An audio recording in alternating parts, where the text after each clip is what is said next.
Fatiha.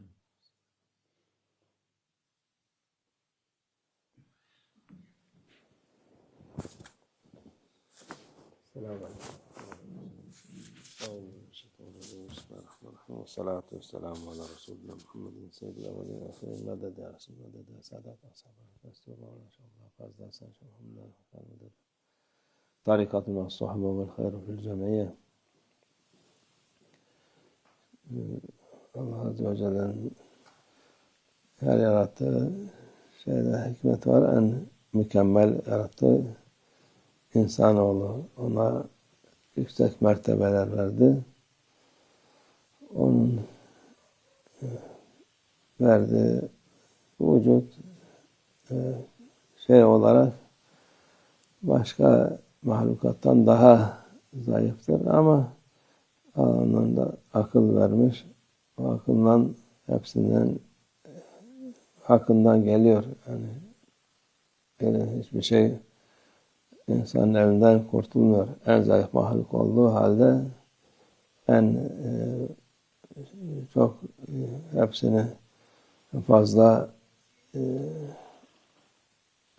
onlara hakimdir. Onların üstündür yani. Onun için o vücut Allah Azze ve Celle hikmetiyle vermiş. Onu yiyeceği, içeceği insan dikkat edip sağlıklı yaşaması iyidir. Allah'ın emrine muvaffak olur. Peygamber sallallahu aleyhi ve sellem'in emri sağlıklı olun, sağlığınıza bakın. Sağlıkta işte yiyecek içecekten gelir. Bir de hastalıktan korunmak olması lazım. Peygamber sallallahu aleyhi ve sellem'in tavsiye ettiği de iki şey var. Tedavi için dağlamak, bir de hacamat yapmak. Şimdi dağlamak eskiden yaralandı mı o yarayın üstüne sıcak demir kollar ya o dağlamak odur. O kapatır orasını. Ama ondan madde gene tüm hastalıklar için o ilmi olan insanlar şimdi hiç kalmadı onlardan zannedersem. Yani o ne hastalık varsa bir yere o sıcak şeyle dağlar o hastalık insandan gider. Ama o ilim zannedersem varsa çok nadirdir yani. Onu bilen yoktur hemen hemen. İkincisi hacamattır. Hacamatta bu vücuttaki pis kanı şeyle böyle ısıtıp bardakla çekip onu çıkarmak. Onu da şimdi bu günlerde çok moda olmuş, çok insanlar arasında şey yapılmış. Bilen bilmeyen yapıyor. O da kan çok kıymetli şeydir. Hem kıymetli hem şey olarak pistir. Pis demek yani o kan çıkınca onu yıkanacaksın yahut şey yapacaksın o kanla elbisene bulaşsa elbiseyi yıkayacaksın. Şey yaparsa kan durana kadar yani o kan meselesi ondan kötüdür. Necis dediği pistir. Çünkü içinde her türlü mikrop var. Sen de başkasına da dikkat etmek lazım ki birbirine geçmesin. Kandan geçen çok şeyler var. Onun için onu temiz sayılmaz. Pistir. O bir de vücuttaki ondan madde yani dışarıdaki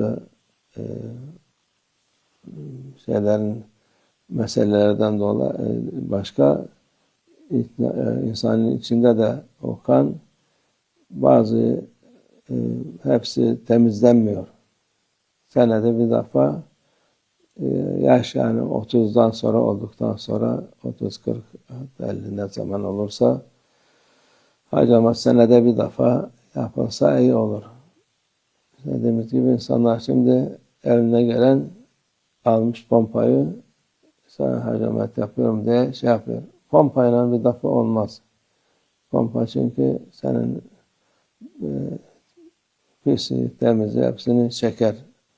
Onun için sırf kan kıymetlidir diye her noktası kaç tane, kaç lokma ister ki bir damla kan olsun. Onun için onu dikkat edip sırf pis olana almak nasıl oluyor? Isıtarak yani. Pompayla olmaz. Hacamat yapan insanlar bilir. Ha şimdi tembellik olmuş.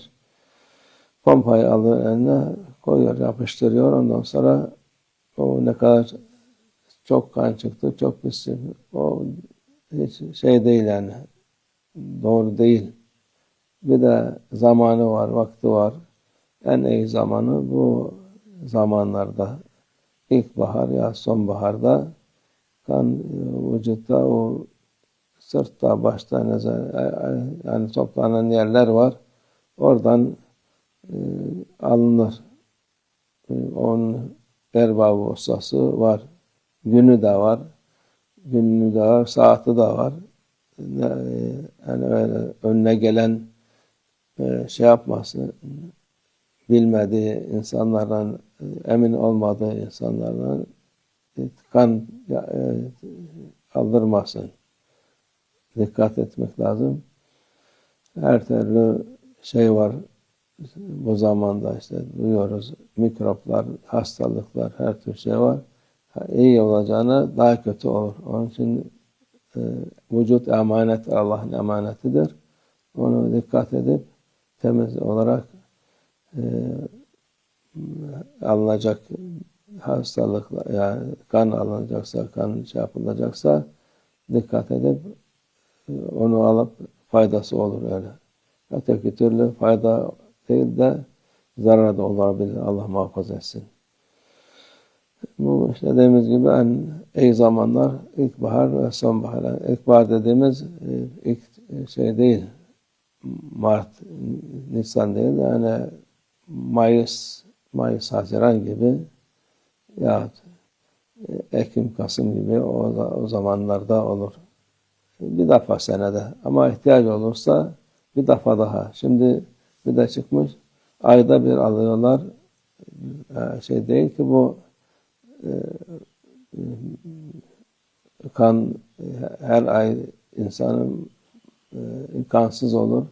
Kansızlık da iyi değil. Onun için dikkat edin. Kan şeyden çıkıyor, kemiklerden, kemiğin içinden, ilikten çıkar. Yani Allah Azze ve Celle insan yani yarattığı insanların aklına durgunluk verir. Allah'ın yarattığı insanlar her şeyin şeyi var, usulü, adabı var. Ona göre inşallah o gününe, saatine dikkat edip sıhhat olur inşallah. Allah sıhhat afetten yaşasın, iman yaşayalım inşallah. Ve minallah tevfik. El Fatiha.